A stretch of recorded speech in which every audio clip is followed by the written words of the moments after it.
여러분 안녕하세요. 서울경제신문 뉴욕특파원 김영필입니다. 오늘도 주가가 좀 많이 올랐습니다. 아무래도 은행 위기가 오늘도 별 얘기가 없었죠. 그래서 오늘도 하루 추가했습니다. 하루가 더 추가됐고요. PC 인플레이션이 생각보다 조금 적게 나왔습니다. 전반적으로 좀 적게 나왔어요. 그래서 이제 이런 부분들 좀 호재가 이어지면서 오늘 증시가 좀 상승했거든요. 그런데 계속 말씀드리지만 이걸 조금 요번 그 은행이 한번 흔들린 상황 이건 좀 길게 보실 필요가 있습니다. 그래서 그 부분을 놓치면 안 된다. 계속 말씀드리고 싶어요. 그래서 오늘은 제목을 좀 이렇게 준비해봤습니다. 슈퍼코어 서비스가 0.3%로 하락했다. 이건 오늘 PC 얘기고요. 침체 전 2분기 증시는 괜찮을 수도 있다. 이건 2008년 상황과 비교해서 오늘 JP모건 자산운용 CIO가 얘기한 겁니다. 그래서 어떤 내용들인지 한번 알아보시죠. 전반적으로 그 위기 관련 부분은 저희 계속 이번 주 내내 좀 말씀 많이 드렸던 부분이라 중간에 제가 내용 많이 가져왔어요. 근데 제목으로는 뽑지는 않았습니다. 그런 부분 참고해 주시고요. 이건 트럼프입니다. 예. 어제 이제 방송 그 직후에 이제 트럼프 기소 관련 내용이 나왔었죠. 예. 무죄를 주장할 예정이라고 합니다. 예. 그래서 이제 4일날 그 미국 시간으로 다음 주 화요일이죠. 4일날 출석한다고 하는데 아주 그냥 또 한번 난리법석이 벌어질 것 같습니다. 어쨌든 방송 시작 전에 오늘도 주말인데도 찾아주신 여러분들 인사 한번 또 드리고 시작할게요. 유홍민님 감사하고요. 라멘트님, 꽃기호영님, 입큰개구리님, 내맘신쿵님, 써니님 모두 감사합니다. 라멘트님 일찍 주무신다니 정말 감사해요. 다들 감사하고 방송 한번 또 시작해 보겠습니다. 오늘 나스닥이 한 1.74% 올랐고 S&P 다우도 한 1.4, 1.16 정도 올랐습니다. 나스닥 같이 한번 보시면요. 오늘 계속 좋았어요. 계속 오늘 우상향이죠? 계속 우상향입니다. S&P 500 웹으로 보시면 지금 전부 다 초록색입니다. 애플 1.5%, 구글 2.8%, 마이크로소프트 1.5%, 전부 다 초록색이죠. 엔비디아 1.44%, 테슬라가 4월 2일 정도 이제 1분기 그 인도량 발표하는데요. 앞두고 그 전에 마지막 오늘 거래일이죠. 한 6.6% 넘게 올랐습니다. 테슬라 같은 경우에는 전반적인 증시의 그 투자 심리에도 영향을 주는 부분이니까 참고 삼아 알고 계시면 좋을 것 같아요. 인도량이 얼마나 나올지 궁금하기도 한데 죄송합니다. 그리고 오늘 그래서 나스닥은 1분기에만 한 16% 넘게 올랐습니다. 그래서 2020년 이후에 최고의 분기다. 많이 올랐다. 그런 얘기입니다. 10년 만기 국채 금리는 조금 하락했고 2년물도 좀 하락했어요. 이거는 인플레이션이 좀 생각보다 좀 적게 나오다 보니까 앞으로 좀 금리 부분에 있어서 조금 부담이 덜한 거 아니냐. 그래서 이제 국채 금리는 좀 내려갔습니다. 그리고 뒤에서 잠깐 설명드리겠지만 3월 몇 시간대 인플레이션 기대 최종치거든요. 그러니까 인플레이션 기대를 2번 발표합니다. 중순쯤에 한번 내놓고 월말에 한번 더 그걸 업데이트해서 최종치를 내놓는데 3월 최종치가 조금 좋게 나왔어요. 그래서 그것도 투자 심리에 도움이 됐다. 그런 내용입니다. 트럼프 얘기 있고요. 조 바이든 대통령은 노코멘트. 정치적 사안으로 좀 번질 것 같긴 합니다. 공화당도 좀 많이 반발하고 있긴 해요. 그래서 어쨌든 오늘은 주요 내용인 PC 그리고 기준금리 그 은행 위기 어떻게 볼 건지 추가로 좀 짚어드리고요. 증시 전망 같이 한번 알아보겠습니다. 요거 같이 한번 보시죠. 이거 월스 배치 올라온 건데 보이시려나 같이 한번 보실게요. 이게 어쨌든 이게 사람이 물에 빠져 있죠. 제롬 파월이 이게 구한 사람이 제롬 파월이라는 겁니다. 제롬 파월이 구하러 오는 거죠. 친구죠. 그래서 레이트 컷을 통해서 친구를 구할 수 있겠다. 그런 겁니다. 물에 빠진 친구를.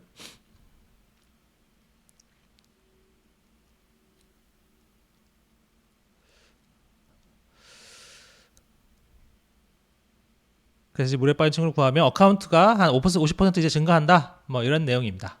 그래서 어쨌든 제롬 파월이 레이트 컷으로 지금 어쨌든 이 금융을 진행하고 있는데 도와줬으면 좋겠다. 약간 그런 내용이 담긴 거예요. 시장에 기대라고 볼 수도 있겠죠. 그 생각을 또 갖게 한 오늘 2월 PC 한번 같이 좀 집중적으로 알아보겠습니다. 2월 PC 같이 한번 보시면요. 요 제일 끝에 쪽이 2월이거든요. 전월 대비 0.3%, 그리고 전년 대비 5.0%. 근원이 좀 중요한데, 근원이 이제 전월 대비 0.3%, 전년 대비 4.6%. 전월 대비 근원 같은 경우는 0.4% 예상을 했었거든요, 시장에서. 근데 그것보다 좀 적었어요. 0.1%포인트 적었고, 근원 전년 대비 수치도 예상보다 0.1%포인트 적었습니다. 그래서 이제 전반적으로 예상에 부합하거나 더 낮게 나왔어요. 그러니까 어쨌든 인플레이션이 좋은 방향으로 가고 있구나. 뭐 낮아지는 속도가 썩 만족스럽지는 않지만, 완전히 만족스러운 건 아니지만 방향은 제대로 가고 있구나, 그런 생각을 하게 된 거죠.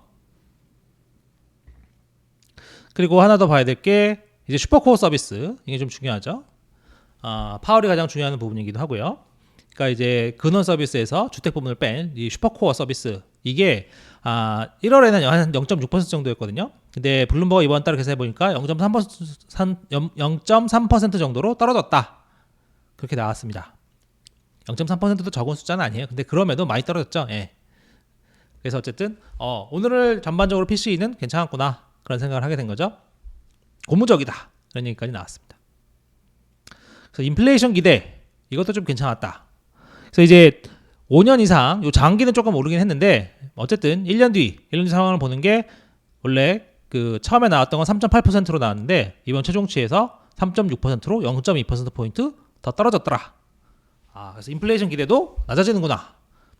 잘 됐구나. 이제 그 인플레이션은 조금 이제 기대할 수 있겠네, 이런 생각을 하게 된 거죠.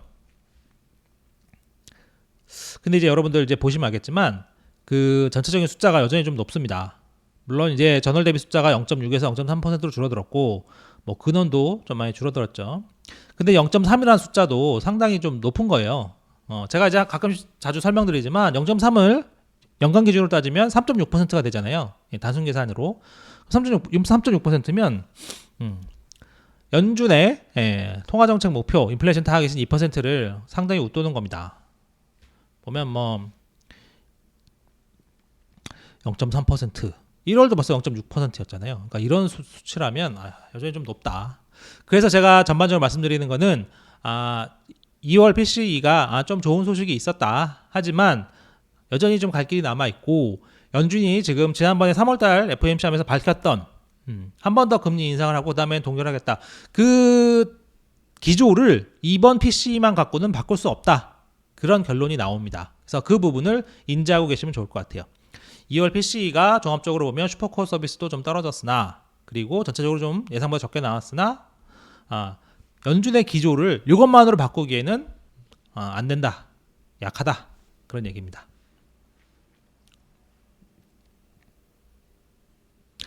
그래서 이제 수정 콜린스가 어제는 이제 나베 그 행사에 나왔었는데, 오늘은 이제 블룸버그 TV에 나와서 인터뷰를 했어요. 그래서 이런 얘기를 했습니다. PCE에서 어느 정도 긍정적인 뉴스가 있었다. 하지만 한 달은 지속적인 변화를 얘기해주지 않는다. 지난해 12월과 1월이 좀 높았던 점을 고려하면, 그래서 이제 보통 연준에서 그걸 좀 많이 봐요. 3개월 평균, 그 다음에 뭐 12개월 기준으로 봤을 때 어떠냐. 보통 3개월을 많이 보거든요. 3개월? 최근 3개월 어떻게 되냐. 그러니까 이제 2월에 좀 떨어졌지만 12월 좀 높았었고 1월도 높았었잖아요. 그러니까 12월, 1월, 2월 이렇게 최근 3개월로 보면 여전히 좀 높다. 그래서 그렇게 많은 진전이 있는 건 아니다. 그래서 할 일이 더 많이 있다. 그 얘기는 어제 얘기했던 것처럼 금리를 한 번 더 올리는 게 좋겠다, 그런 얘기를 하는 거죠. 추가로 이제 소비를 조금 보시면, 위에는 이제 수입이고 이게 소비입니다. 그 소비가 0.2%로 조금 많이 떨어졌어요. 근데 이제 1월이 워낙 좀 많이 좋았었죠. 뭐 날씨가 따뜻하고 그래서 좀 비정상적으로 높았습니다. 근데 이제 1월 같은 경우에도 원래 1.8%였는데 이번에 2.0%로 수정됐어요. 그러니까 1월이 생각보다 더 좋았다는 거죠. 그래서 조금 2월에는 조금 더 떨어진 부분도 있는 것 같습니다. 원래 그 월가 전망치는 0.3% 정도였거든요. 그보다 좀 더 적게 나왔죠. 인플레를 감안한 체인드 밸런스는 이제 인플레 감안한 거거든요. 마이너스 0.1%, 이거는 예상과 같았습니다. 어쨌든 소비는 좀 둔화하죠. 둔화하고 있는 건 뭐 숫자로 보이니까 소비는 좀 둔화하고 있습니다. 그럼에도 이제 어쨌든 약간 버티고 있다고 볼 수는 있을 것 같아요. 왜냐하면 어쨌든 기본적으로 지금 고용이 좋잖아요. 고용이 지금 받치고 있기 때문에 2월 고용이 31만 1,000개 정도 나왔었죠. 그리고 3월 같은 경우에도 제가 이제 오늘 블룸버그 단박에서 조회를 해보니까 24만 개로 나옵니다. 24만 개. 다음 주 금요일 날 나올 텐데 그 미국 시간으로요. 다음 주 금요일 날 나올 텐데 24만 개로 지금 점쳐지고 있습니다. 최저가 15만 개, 최저가 15만 개. 잠시만요. 그렇죠? 최저가 15만 개, 최고가 30만 개로 지금 점쳐지고 있다. 그러니까 3월도 여전히 좀 강하다. 고용은. 그러니까 소비는 약간 더 버틸 수 있겠다. 둔화하고 있으나 버틸 수는 있겠다. 그런 겁니다. 근데 좀 앞으로는 조금 문제예요. 왜냐하면 3월에 약간 그 은행 소요 사태가 좀 있었잖아요. 그러니까 이게 좀 심리에 또 어떤 영향을 줬을지 그런 부분들이 있죠. 그래서 오늘 존 윌리엄스 연방준비은행 총장이 이렇게 얘기를 했습니다. 은행권의 일부 스트레스가 기업과 가계 지출에 영향을 줄 수 있다. 좀 줄일 수 있겠다. 그리고 인플레이션이 최고 관심사이지만 은행 문제가 성장과 고용, 인플레이션에 미친 영향을 지켜볼 것이다.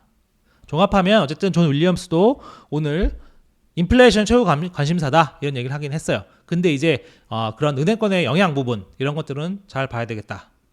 자기가 좀 지켜보겠다 이렇게 얘기를 한 거죠. 이 얘기는 크게 은행 쪽이 더 확산하지 않으면 긴축 기준 그대로 간다. 하지만 뭐 금융권이 뒤집어지면 안 그럴 수도 있다 그런 얘기죠. 근데 지금 종합적으로 얘기를 종합해보면 그리고 전체적인 지금 상황을 종합해보면 일단은 긴축 기준을 유지할 수 있다. 왜냐하면 인플레이션이 최고의 관심사다 이렇게 얘기를 했기 때문에. 하지만 이제 이 부분은 다들 인정하는 거죠. 은행권 이번에 소요가 기업과 가계 지출에 영향을 줄 수 있다. 지출을 감소시킬 수 있다. 미국은 이제 소비가 3분의 2니까 경제에 상당히 중요한 부분이긴 합니다. 그래서 이 부분을 좀 같이 한쪽에 담아두실 필요가 있겠습니다. 그래서 이제 시장은 조금 연준이 콜린스가 오늘 얘기하고 계속 이렇게 얘기해도 시장 성향은 좀 다르죠. 오늘 PC를 봐도 어쨌든 긴축 기조는 좀 이어갈 요인이 있는데 그러면서 시장 성향은 좀 다릅니다. 페드워치 같이 한번 보실게요. 계속 달라지긴 하지만 여전히 5월, 이게 5월이거든요. 5월에 동결 확률이 조금 더 높습니다. 인상도 많이 올라가긴 했으나 여전히 동결이 더 많아요. 그리고 12월까지를 보면 여전히 4.25에서 4.50이 제일 많죠. 최대 0.5에서 최대 0.75 정도까지는 인하가 있을 것이다. 이렇게 본다는 겁니다. 그래서 이런 부분들은 좀 계속 차이가 있죠. 근데 이제 오늘 국채금리도 제가 초반에 설명드렸지만 PC 나온 다음에 좀 계속 하락했다고 말씀드렸잖아요. 10년도 떨어지고 2년도 떨어지고 이건 전반적으로 시장에서 어쨌든 금리는 조금 낮아질 거라고 생각하고 있다는 점 그렇게 생각은 할 수 있겠습니다. 그래서 근데 그러면 왜 낮아지느냐? 오늘 조금 이제 반 미셸이라고 이분도 유명한 분이에요. JP모건 자산운용 CIO인데 오늘 좀 전반적으로 좀 많은 얘기를 해줬어요. 저희가 한번 참고할 것들이 있을 것 같아서 제가 가져왔습니다. 이 사람이 오늘 이런 얘기를 했어요. 연준이 9월에 금리를 인하할 거다. 이렇게 시점을 찝어서 얘기했습니다. 9월. 그러면서 저희가 참고할 내용들을 좀 몇 개 더 얘기해 줬는데 나는 2분기에 위험자산 랠리가 있을 것으로 본다. 위험자산에는 증시가 당연히 포함이 주식이 포함이 되죠.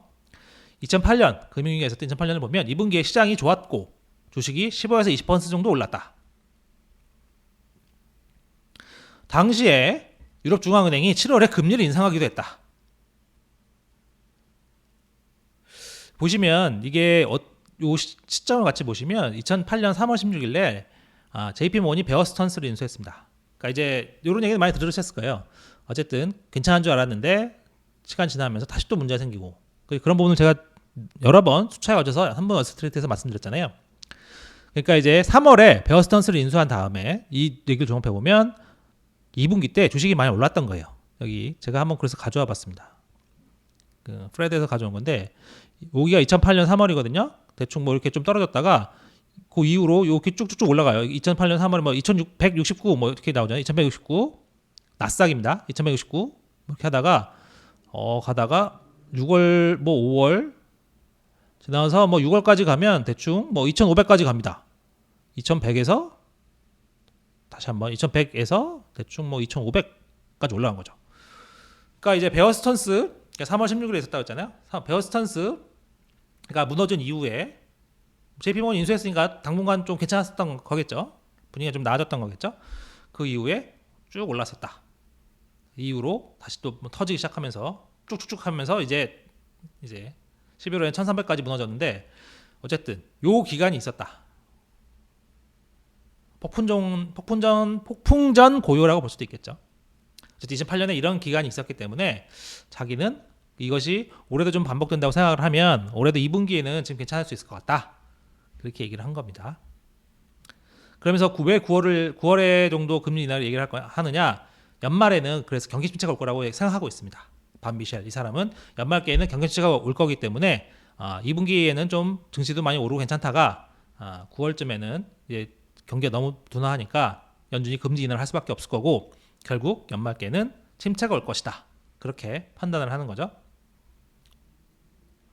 그래서 2분기에는 좋은 느낌을 가질 수 있다. 하지만 그리고 나서는 현실이 다가올 것이고 경제가 둔화하기 시작할 것이다. 그런 얘기를 했습니다. 정리하면 2분기에는 반짝 투자 기회가 있을 수 있다. 근데 이거는 뭐 사실 알 수 없는 거죠. 정확하게는 알 수 없는 거죠. 뭐 들고 나는 시점이 뭐 그걸 다 맞출 수 있으면 뭐 벌써 부자가 됐겠죠. 어쨌든 근데 과거 사례, 특히 2008년 상황을 보면 요 당분간 상황이 조금 진정되는 것처럼 보이면서 좋을 수 있다. 하지만 연말에는 침체가 올 것이고 그 침체 때문에 결과적으로 그 전에 연준이 금리 인하를 할 수밖에 없을 것이다. 이렇게 반 미셸이 오늘 전반적으로 좀 잘 설명을 해줬어요. 그래서 제가 오늘 이걸 보고 도움이 될 것 같아서 가져왔습니다. 그래서 하나 더 보시면 모하메드 엘 레리언이 오늘 뭐 이제 이탈리아 체르노비오 거기서 무슨 뭐 행사 같은 게 있었는 모양이에요. 그래서 블룸버그에서 여러 사람들 많이 인터뷰를 했는데 모하메드 엘 레리언은 이렇게 얘기를 했습니다. 은행은 신뢰가 기반이다. 신뢰가 사라지면 나쁜 일이 일어난다. 그나마 좋은 소식은 빨간불이 노란불로 바뀌었다는 점이다. 그래서 우리는 유동성 문제에서 자본 문제로 금융 전념에서 경제 전념으로 넘어갔다. 그 유동성 문제가 자본 문제로 넘어갔다는 거는 제가 이제 3월 월스트리트에서 몇 번 설명 한번 드린 적이 있어요. 제가 이제 그 전에도 그 퍼스트 리퍼블릭 얘기하면서 그 300억 달러 공동연금 했음에도 주가가 떨어지는 문제 이유를 제가 설명을 이렇게 드렸어요. 그러니까 이제 유동성 문제는 됐다. 그게 아니라 자본 증자를 해야 되는데 그 자본 증자가 될 거냐 말 거냐 이것들을 투자자들이 걱정을 하기 때문에 주가가 많이 떨어지는 거다. 그렇게 제가 설명을 드렸죠. 이게 지역은행도 같은 상황입니다. 결과적으로는 유동성 문제. 당장은 뭐 연준에서 돈 빌려가면 올 수 있고 뭐 예금 뭐 해서 뭐 이렇게 융통해서 쓸 수 있는데 자본 문제, 이 수익성이 급격하게 떨어지고 그거에 따른 자본 잠식 문제 뭐 이런 게 생기면 증자를 해야 되는데 그런 이제 증자 문제 이게 앞으로 문제다. 그 금융 전념에서 경제 전념이다. 이거는 이제 제가 어제도 설명드렸잖아요. 은행권 사이에서 이제 뱅크런 전념은 조금 끄는 것 같지만 그렇다고 실물 경제로 넘어가는 경제 전념. 그러니까 이제 은행들이 뱅크런을 한번 내상을 입었기 때문에 그럼 대출을 줄일 수밖에 없습니다. 제가 계속 설명드리지만 예금 대출 같이 간다고 했잖아요. 예금이 줄면 대출도 줄일 수밖에 없거든요. 그러면 이제 돈을 많이 못 벌죠. 그러면 이제 거기서 그 사이에 또 경기가 나빠져서 뭐 한두 개 뭐 부실 터지고 이러면 자본 비율이 확 나빠집니다.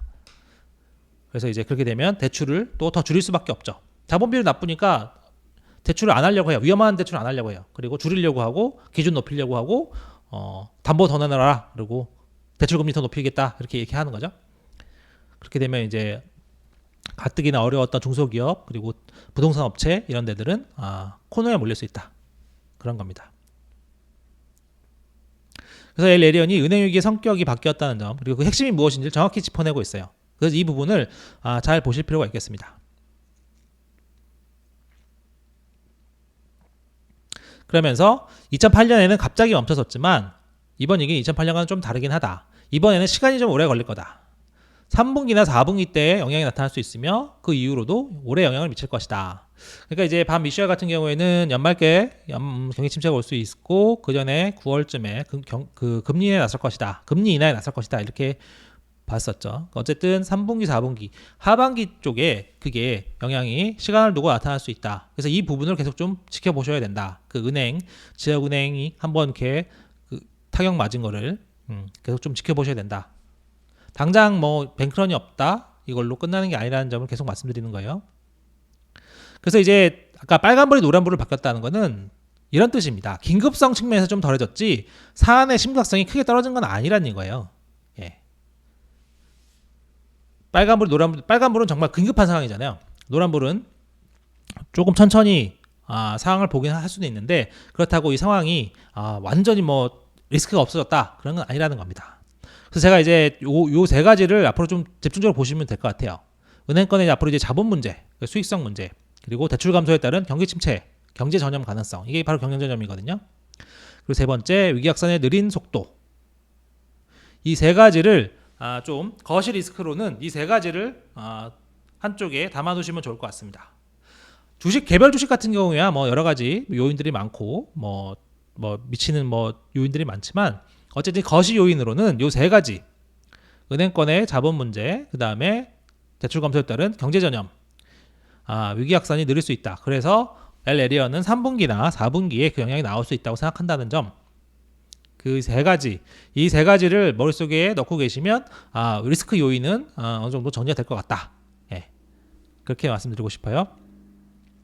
어쨌든 엘에리어는 금리 낮추면 안 된다고 얘기합니다. 그 부분은 그 반 메시아가 좀 다르긴 한데 여기서 잘못 금리 낮추면 스태그플레이션에다가 금융안정 문제를 같이 맞을 수 있다.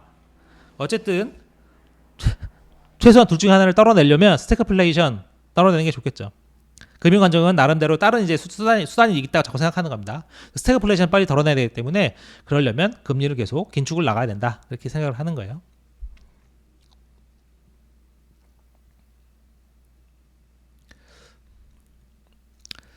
그래서 이제 요 관련해서 서머스도 비슷한 오늘 얘기를 했습니다.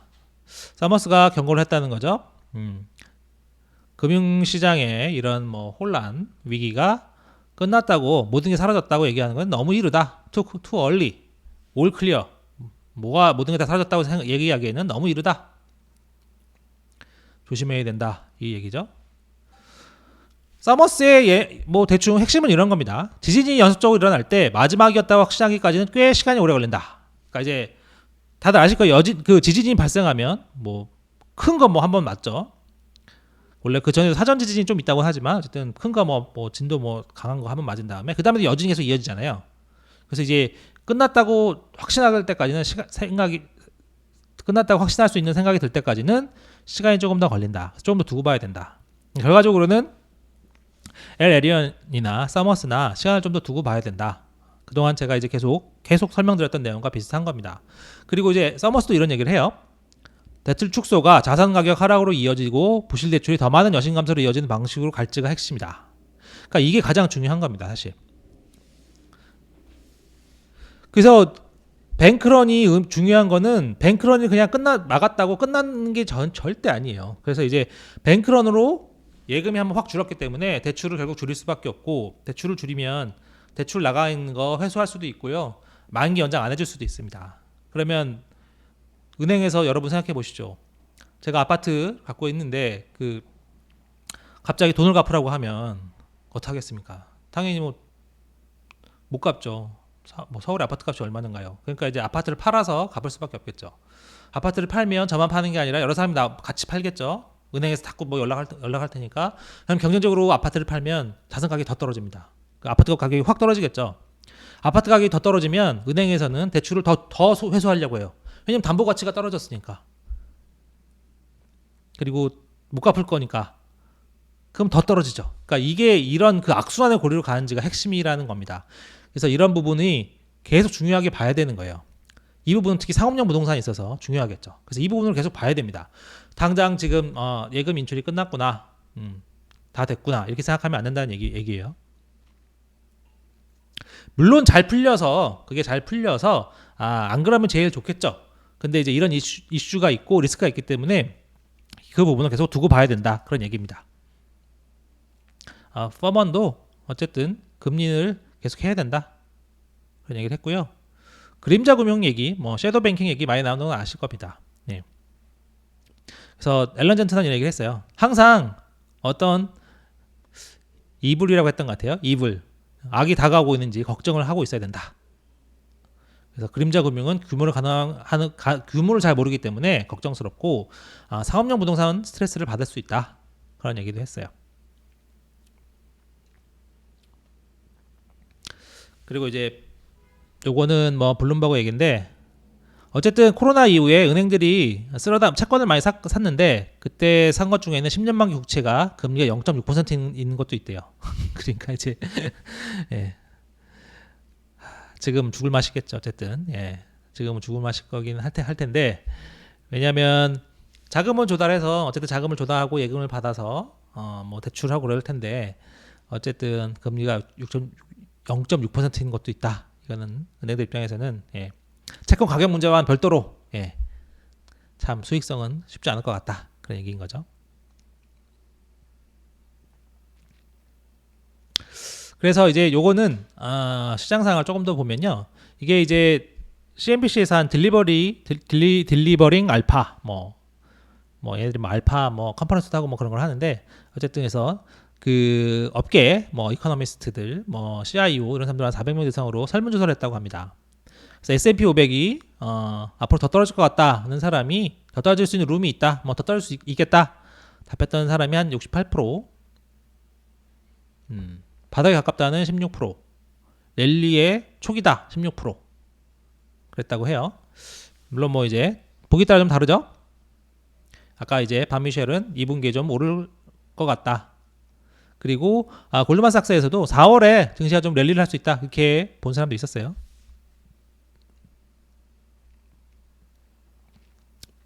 조금 더 보시면 2023년에 시장의 가장 큰 리스크는 뭐냐? 예. 연준의 헛발질 그게 35%, 지속적인 인플레 뭐 32%, 그 다음에 은행 위기가 좀 더 커지는 거 그게 한 23% 이렇게 됩니다. 하나 더 있는데 요거죠.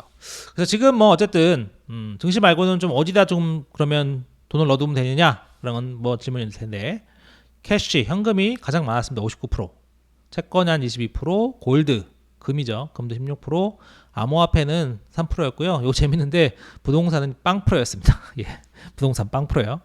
그러니까 이제 대충 전문가들이 보는 시각을 좀 알 수 있겠죠. 어쨌든 캐시에 대한 현금에 대한 선호도는 좀 상당히 높아져 있는 상태다. 그거는 여기서도 좀 알 수 있었습니다. 아까 말씀드렸던 이제 골드만삭스 스코프 루너는 4월 주식은 강세다. 네. 그런 얘기를 했다는 거. 뭐 매드 포지션이 너무 많고 뭐 위험 노출 가치가 너무 낮다. 그런 얘기를 하기도 했고요. 오한다 여기서는 그런 얘기했습니다. 오늘까지 좀 이렇게 상승 마감하면서 예. 시장에 조금 안정을 좀 가질 수 있겠다. 그런 자신감 줄 수 있을 것 같다. 큰 의미가 있다. 그렇게 보기도 했어요. 근데 이제 계속 위험이 여전하다. 계속 앞에 제가 설명드렸던 분들 그리고 US뱅크 여기서도 많은 이들이 걱정했던 것보다는 상황이 좋아졌지만 아직 위기를 벗어났다고 보기에는 이르다. 이렇게 얘기를 했어요. 요게 이제 개인투자협회에서 내놓는 뭐 심리조사 그런 거죠. 3월 29일로 끝나는 주를 보면 베어리쉬 약세를 보는 사람들이 줄었어요. 전주보다 48.9에서 45.6%로 줄었죠. 대신 강세를 보는 사람은 증가했습니다. 예, 20.9에서 22.5%. 그럼에도 이제 전반적으로 보면 여전히 약세를 보는 사람들이 비정상적으로 많다. 그래서 CNBC는 이렇게 설명을 했어요. 평소에도 이렇게 설명을 하긴 하는데 이렇게 비정상적으로 약세를 보는 사람들이 많을 때가 오히려 위험이 덜한 때다. 팔 사람은 뭐 다 팔았고 이때 좀 들어갈 수 있는 기회가 되기도 하다. 거꾸로 볼 필요가 있다. 그런 얘기를 하기도 하거든요. 그래서 어쨌든 지금은 베어리시가 여전히 좀 많긴 하다. 전주보다는 좀 줄었다. 그런 얘기인데 그럼에도 제가 이제 계속 말씀드리지만 그 좀 뭐 당장 보면 4월 뭐 2분기는 좋을 수 있다는 얘기도 있지만 좀 장기로 보면 그 은행 위기 부분이 어떻게 갈지 아직 정리가 안 됐어요. 정리가 안 됐다고 보시는 게 맞습니다. 뱅크런 하루 이틀 없다고 다 문제가 끝난 건 아니고요. 정리가 안 됐기 때문에 그 부분을 같이 봐야 된다. 그래서 이 부분이 방향을 잡아야 이 증시 랠리나 이런 게 계속 올해 내내 계속 지속적으로 갈 수 있을지 그런 부분을 확실히 알 수 있겠다. 그렇게 말씀드리겠습니다. 그래서 오늘 준비한 내용은 이 정도고요. 지금부터는 또 궁금하신 분 있으시면 제가 답변을 드릴 수 있는 선에서 답변 드릴 수 있도록 할게요.